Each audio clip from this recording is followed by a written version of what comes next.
Good evening from us at BBC One. Matthew watching with you live. So now, with decisions made and results awaited, only one question remains. How long are you staying up for? It's 5 to 10, and with millions of you having cast your votes, the polls are about to close. The arguments of the campaign are over. The counting is about to start. So, let election night begin.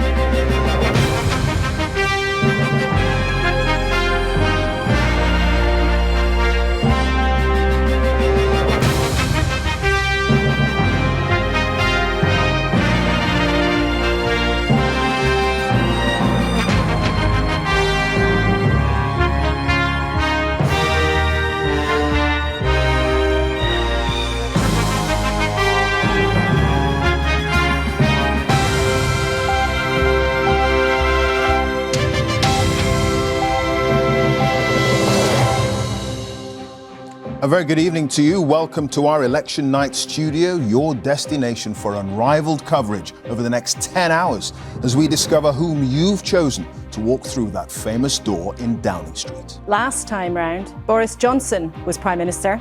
Jeremy Corbyn led the Labour Party. We were still in the European Union and no one had heard of coronavirus. Today, of course, the political landscape is very different and the leaders of all the main parties have changed. Sir Keir Starmer cast his vote this morning. Only 4 Labour leaders have ever been elected Prime Minister. Has he done enough to seal the deal with the British people? And can he lead Labour to its first victory in nearly 20 years? Rishi Sunak is the 5th Tory Prime Minister in quick succession. He surprised the country with a snap election and has been fighting hard to hang on to power after the Tories' 14 years in charge. But can he cross Jeremy Vine's winning line outside number 10? Every paving stone, a parliamentary seat. You remember 2019 when Boris Johnson won all these seats and paved a path to the door of number 10. This time, can Labour turn the blue seats red and send Keir Starmer through that historic black door, or will the Conservatives hold them off? This is the engine room of our election coverage, where we're keeping an eye on all the election centres right across the UK with an army of reporters. Fiona Bruce and Victoria Derbyshire are with the Labour and Tory leaders. And the race to deliver the first result is always fiercely contested. So we have our earliest risers on the hunt for the early declarers. Hello, I'm in Blythe, where a recount in 2019 stopped them winning. But this time, this team is even more determined than ever. Do we think we can beat Sunderland this time? Well, let's just see, shall we? Sunderland has won this race many, many times, and they're not giving up without a fight. Here in London's Broadcasting House, our teams are poised, ready to gather and then verify every single result as they begin to come in.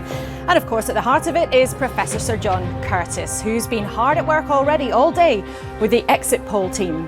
And in just a few moments, we can legally reveal the results of all of those calculations. That exit poll will indicate who will be heading here to the Commons, and Rita Chakrabarti will be checking all the numbers. We're feeding all that data into the giant screen now, and in a few moments' time, I'll be able to tell you which seats are most likely to be changing hands. If neither Keir Starmer nor Rishi Sunak win the magic 326 seats, could one of the smaller parties back them up? Ed Davey's Liberal Democrats would love to become the 3rd biggest party once again. Nigel Farage is back in frontline politics with Reform UK. And Kirsty Wark is watching the battle in Scotland. I'm here in Glasgow, where we're expecting a night of high drama, with politicians using the results in Scotland to argue for or against independence. I'll be joined by the country's senior politicians, advisors and commentators to react to the big stories right through the night. Ready for an avalanche of information and reaction? Our political editor, Chris Mason, is with us here in the studio. So, we're seconds away from 10 o'clock and the exit poll, a first indication of how the night might unfold. More than 20,000 people took part on behalf of the BBC, ITV News and Sky. in this first July election since 1945. 326 seats I needed to win. So, here we go.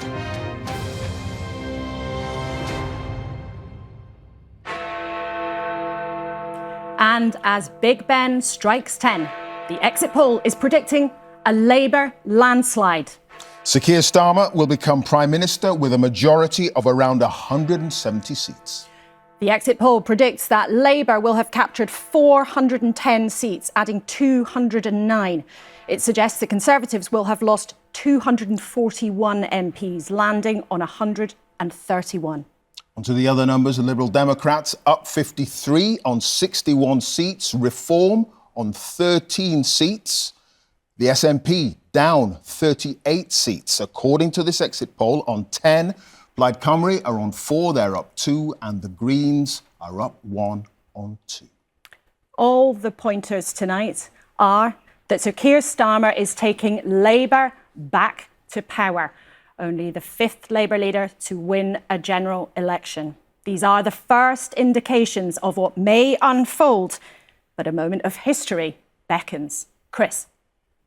Blimey, just take a look and take in those numbers. The Conservative Party, so often an election-winning machine, looks pulverised tonight, taking in those numbers. At the last general election, it was Labour that was pulverised, reduced to its smallest number of seats since 1935. At the time, there was talk that Boris Johnson might serve as Prime Minister into the 2030s, and that for Labour to win by just a smidgen would require a Himalayan climb on their part. And yet you look at those numbers and they have won by a mile. What does this tell you? It tells us a lot about voter volatility. Like never before, more people in more places more often are more willing to change their minds about who they support from one election to another. That's why it looks like we went from a landslide last time for the Conservatives